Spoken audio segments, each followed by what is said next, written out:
जहां अमेरिका के 200 वर्ष हम लोग गुलाम थे, पूरे विश्व के अंदर उसका राज था, उसने 20 पैदा किए, आपने 2 पैदा किए तो उसको 1 क्विंटल मिलना। अब इसमें जलन काय का जब समय था तब आपने 2 ही पैदा किए, 20 क्यों नहीं किए? लोकसभा का विधानसभा का भी क्षेत्र है,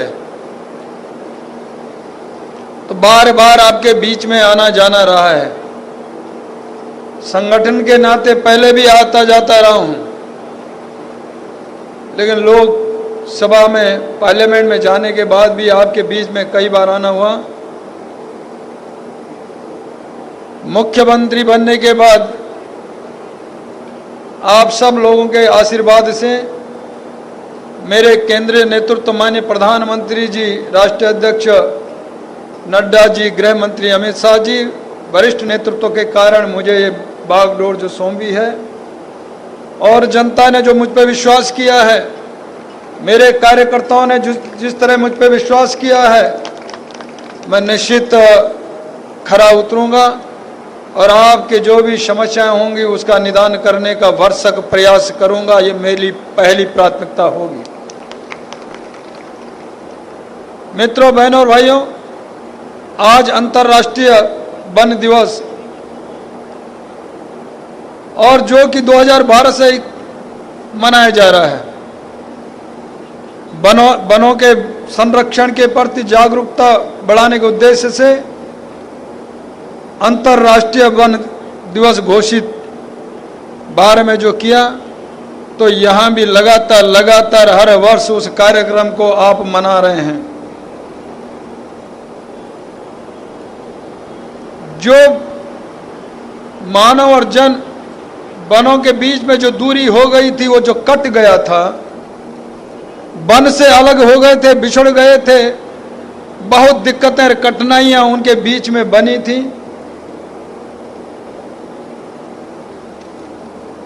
उसको दूर करने का काम हमारे जो सरलीकरण किया, इसमें अपने वन विभाग ने, अपनी सरकार ने लोगों को वनों से जोड़ना, उसका संरक्षण करना, यह अपना दायित्व होना चाहिए, और जिससे आजीविका, रोजगार भी मिले,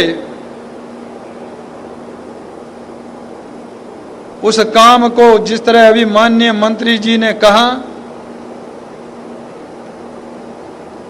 उस और हम लोग आगे बढ़ रहे हैं। मित्रों, बहनों और भाइयों,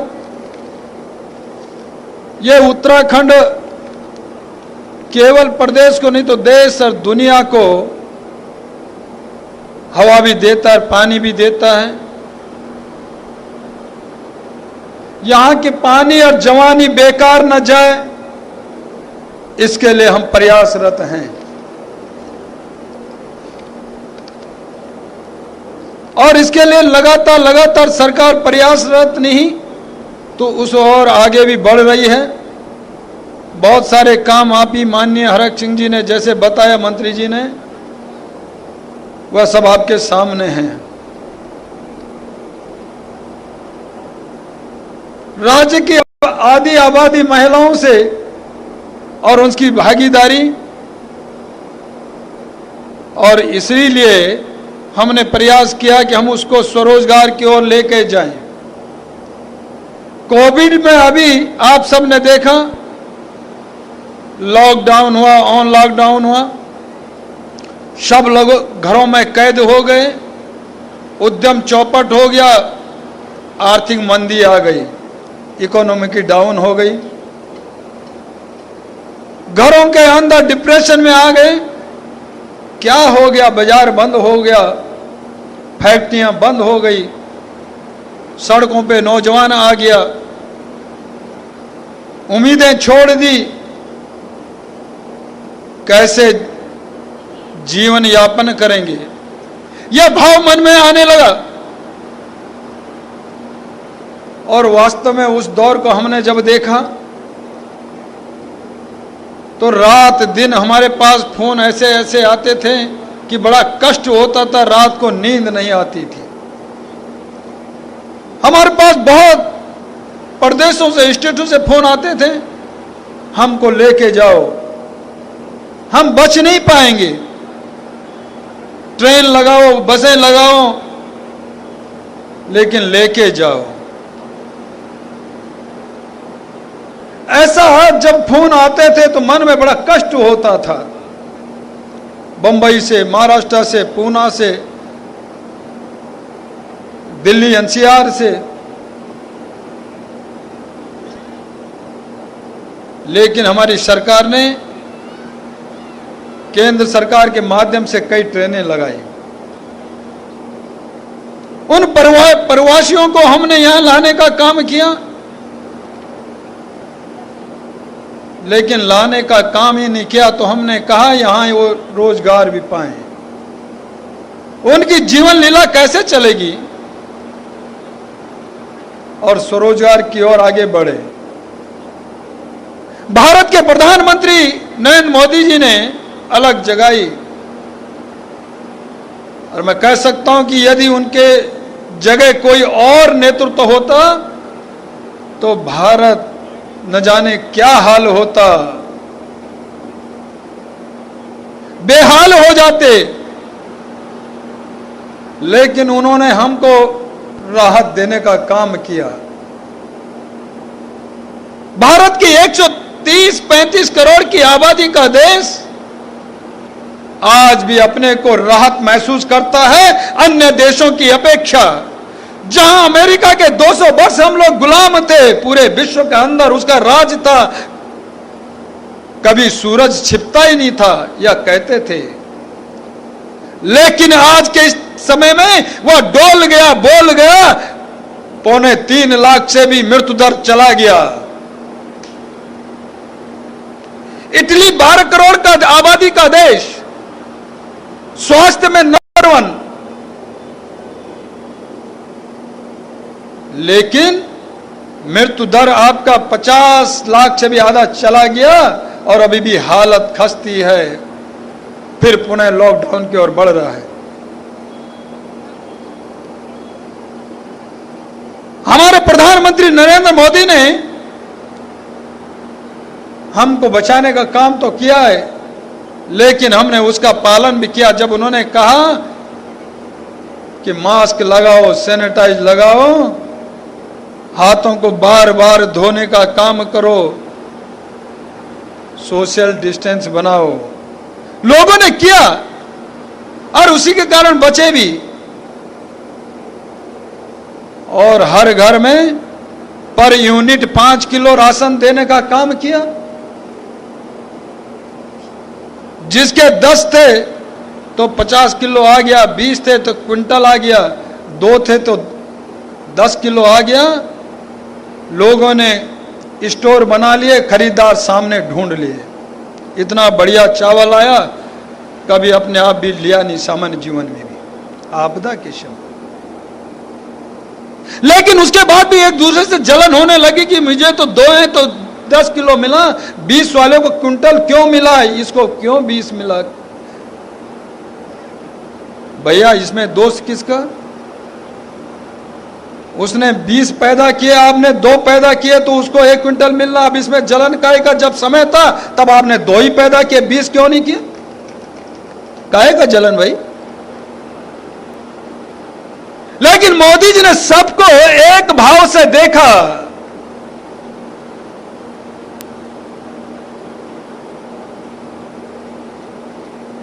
सबका जनजीवन ठीक चलना चाहिए।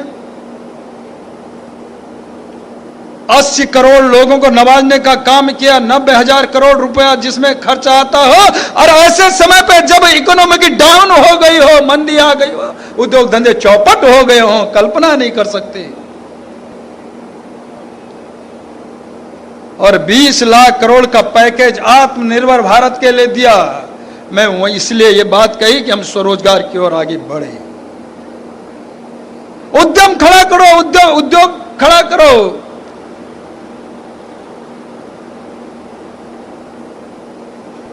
ऋण देंगे, मूलधन 3 साल के बाद लौटाओ, पहले अपना काम खड़ा कर लो बिना ब्याज रहित। तो प्रदेश सरकार ने भी छोटा मोटा लोन देकर 0 से 3 लाख तक यह देने का काम किया। कभी सोचा था? कल्पना करो, सारे लॉकडाउन में स्वास्थ्य कर्मचारी हो, पुलिस के जवान हो, अधिकारी वर्ग हो, खाद्यान्न के अधिकारी हो, कर्मचारी हो, स्वास्थ्य विभाग के कर्मचारी हो, सबने पूरी तरह से मेहनत के साथ में अपनी कर्तव्य निष्ठा का दायित्व का पालन करते हुए आपकी सेवा की है। आप घरों में कैद थे, वो सड़क में थे, फील्ड में थे। यह भाव बदल गया पुलिस के प्रति भी। ये हमारे मित्र हैं, हमने अपने हैं। जो उनके प्रति एक धारणा बनी हुई थी वह भी सब समाप्त हुई। ऐसे समय पे सब आगे बढ़े। इसलिए इस देश को, इस प्रदेश को आगे बढ़ाना है तो मिलजुल करके बढ़ाना है, समन्वय करते हुए आगे बढ़े। तो जनता का भी दायित्व है, प्रशासन और शासन का भी दायित्व अधिकारियों का भी है, लेकिन मिलकर के है। हम एक दूसरे से बच नहीं सकते। केवल अधिकारी ही करेगा तो संभव नहीं है। हम भी क्या कर सकते हैं? हाथ बंटा करके इस देश का, प्रदेश का, इस प्रदेश का चौमुखी विकास हो, हम विकास के पथ पर आगे बढ़ें, यह भाव मन में आना चाहिए। हमने उत्तराखंड को बनाते समय कहा था कोदा झंगोरा खाएंगे, उत्तराखंड बनाएंगे। बाहर से आया, झोली लेकर, ट्रक लेकर भर के चल दिया। आज कौन यहां, चाहे सरकारी दफ्तर में बैठा हो, आम आदमी हो, जनप्रतिनिधि, प्रधान से लेकर ऊपर तक हो, यह कौन है? यह हम सब हैं। इसलिए हमारा दायित्व बनता है, एक दूसरे पे कहने से नहीं बच सकते। अब क्या कहोगे? उस जिले का है, इस जिले से लेके चला गया।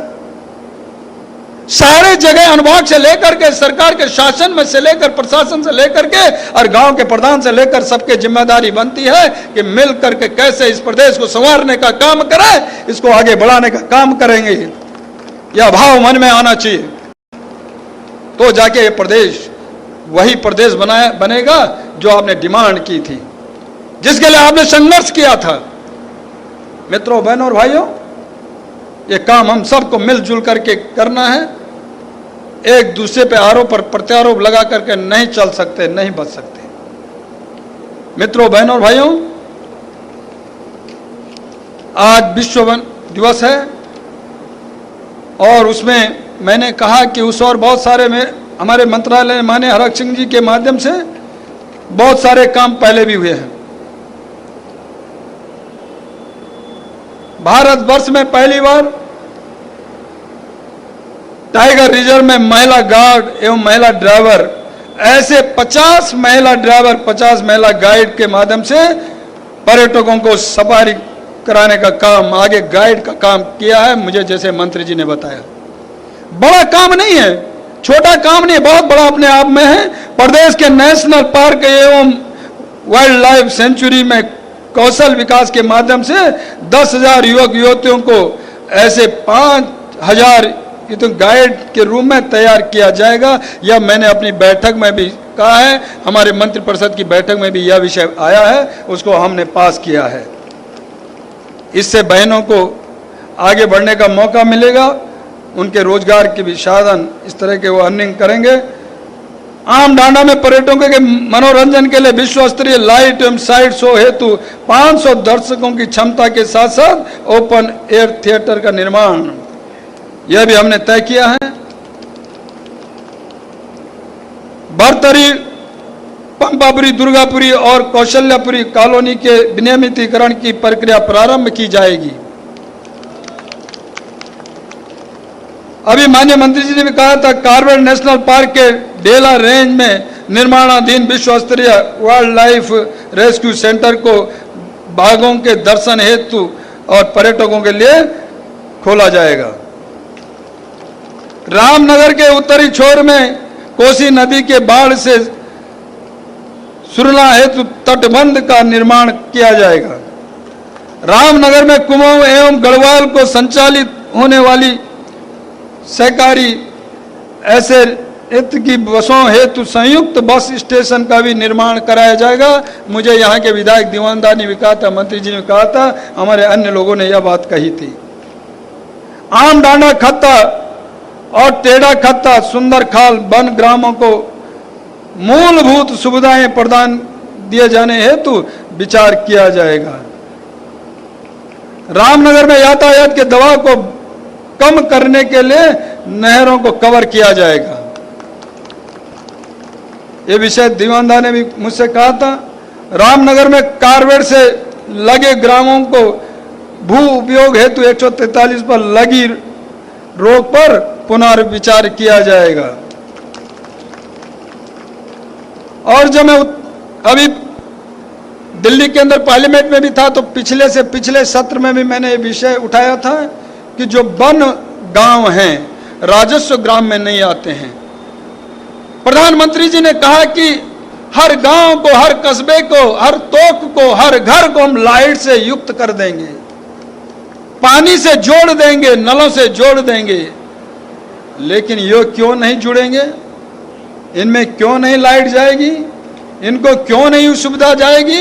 इसीलिए तो भारत के अंदर जम्मू और कश्मीर का अपना एक अभिन्न अंग होने के बाद भी आज जो वहां दो निशान दो कानून चला करते थे, 70 दशकों से हमारी जो लड़ते आए थे, किसी को उम्मीद नहीं थी।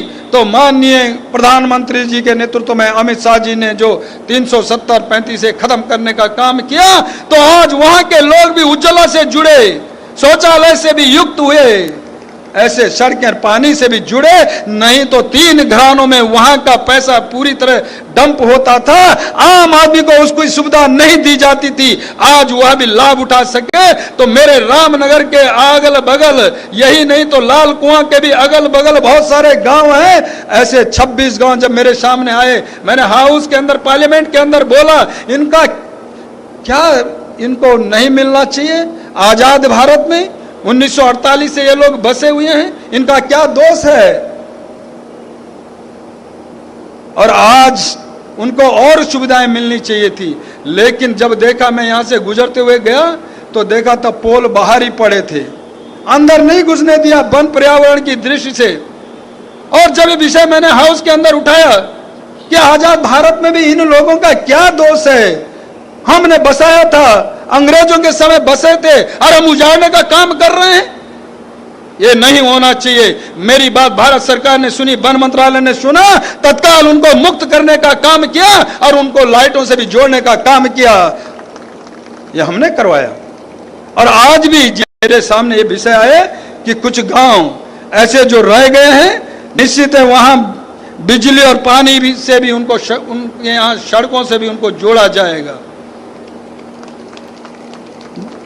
वन ग्राम प्रधान को मोहर, इसकी भी हम बात करेंगे आगे जब मैं पटल पर मंत्रिपरिषद में इस विषय को लाऊंगा।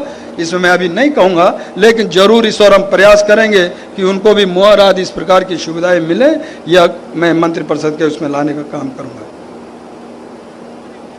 मित्रों, बहनों और भाइयों, रामनगर में यातायात दबाव बनाने के विषय मैंने कहा, तो रामनगर में कारवेट से लगे ग्रामों में भू उपयोग हेतु 143 में विषय कहा। नजूल भूमि को फ्री हैंड करने हेतु और यहाँ नवीन नीति बनाकर नगर क्षेत्र, अभी हमारे यहाँ मेयर वो भी आए थे, नगर पालिका के चेयरमैन, तो उन्होंने भी बात उठाई थी, क्षेत्र में विनियमितीकरण को लेकर पुनर्विचार किया जाएगा और यहाँ जो सर्किल रेट होगा उसी आधार पर यह प्रशस्त आगे बढ़ाने का काम किया जाएगा, विनियमितीकरण करने का काम किया जाएगा।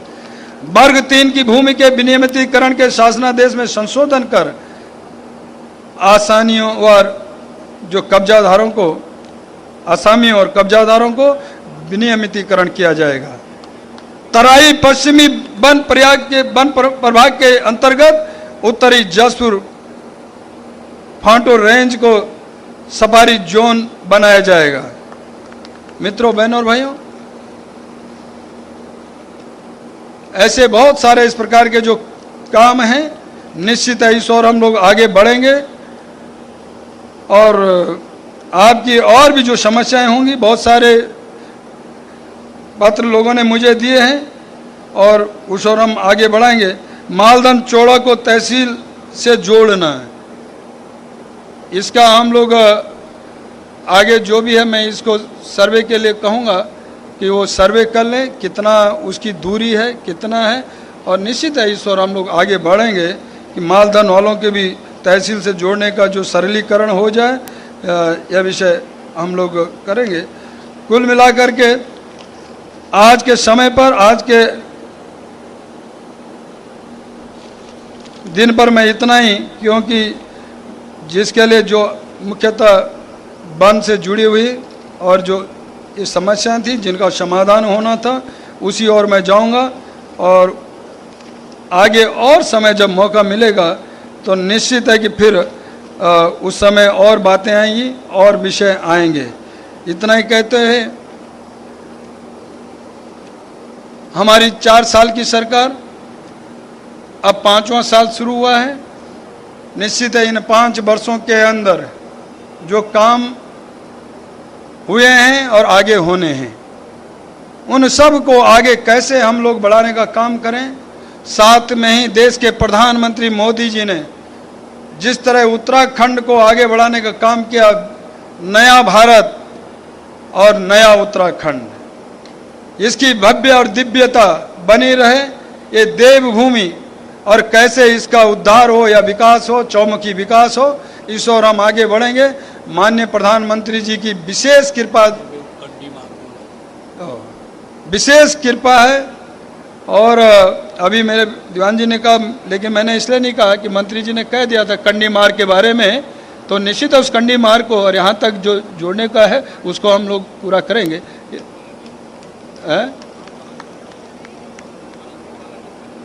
जो माला लिखा आपने ना दीदी, तो निश्चित है उसको भी हम लोग ये करेंगे, बढ़ाएंगे। लेकिन मैंने कहा कि प्रधानमंत्री जी ने आज ऐसा लगता है कि प्रधानमंत्री नरेंद्र मोदी उत्तराखंड में ही जन्मे हों, ऐसा लगता है। जिस तरह छोटे से राज्य में 5 बार प्रधानमंत्री के बाद आना, उससे पहले यदि कहूं तो न जाने कितनी बार आए, लेकिन प्रधानमंत्री 14 के बाद आना, और जिस तरह उन्होंने 4 धाम को लेकर के जिस तरह प्रोजेक्ट, आपका नेशनल हाईवे गडकरी ने ऐसे पाठ दिए। मैं कभी कहता था गडकरी जी को कि भाई साहब हमारा PWD है, उसके लिए तो कुछ छोड़ दो, आप सारों को NH कर दे रहे हो। प्रधानमंत्री सड़क योजना, हर जगह सड़कें प्रधानमंत्री सड़क योजना से हम लोग जोड़ने का काम कर रहे हैं। वह हॉट मिक्स से किस तरह से पूरी तरह पट्टी हुई हमें दिखाई देती है। Bharatmala road, all weather road, यदि हम काशीपुर से खटीमा, टनकपुर, लोहा घाट और पिथौरागढ़ आगे बढ़ते हैं और जौलजीबी तक जाने का, तो ऐसी सड़कें हैं। मैंने देखा टनकपुर से लेकर के आगे कई जगह तो ऐसे कि है जहाज भी उतर सकता है, इतना बढ़िया सड़क चौड़ी टमटमाती हुई दिखती है। 4 धाम ऑल वेदर रोड, आपका उधर कर्णप्रयाग से आपका जाता है ग्वालधाम, गरुड़, बागेश्वर, धारचूला, यह यानी हर जगह पूरी तरह से हर घर को नल, नल को जल, ये प्रधानमंत्री का ड्रीम प्रोजेक्ट है। उत्तराखंड में 22 को पूरा हो जाएगा, इस ओर हम आगे बढ़ रहे हैं। मित्रों, बहनों और भाइयों, बहुत सारी योजनाएं हैं।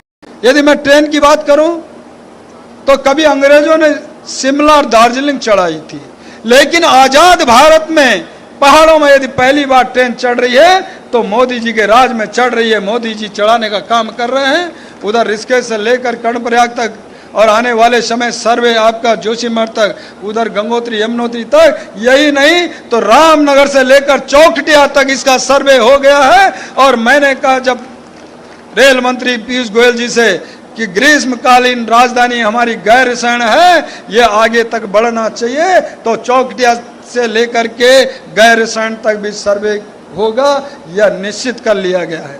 टनकपुर से लेकर के आपका बागेश्वर, चौखटिया, ये सारा कुल मिलाकर के ये इतनी रोड है। तो आज डिमांड करते हैं रोड, जहाँ सड़कों की बात करते थे आज ट्रेन की बात कर रहे हैं। कभी कल्पना नहीं की थी, कभी सोचा भी नहीं होगा ऐसा भी परिवर्तन आ सकता है, इस प्रकार दिख सकता है। तो इतना काम मोदी जी के राज में हो रहा है, और इसीलिए लोग कहते हैं जगह जगह मोदी है तो मुमकिन है, मोदी है तो मुमकिन है। तो मित्रों, बहनों और भाइयों, आज देश का प्रधानमंत्री केवल देश ही नहीं तो विश्व के अंदर भी अग्रणी की भूमिका निभा रहा है। आने वाले इस समय में देश के प्रधानमंत्री तो हैं ही और आगे होंगे, बने रहेंगे, लेकिन विश्व का भी नेतृत्व करेंगे।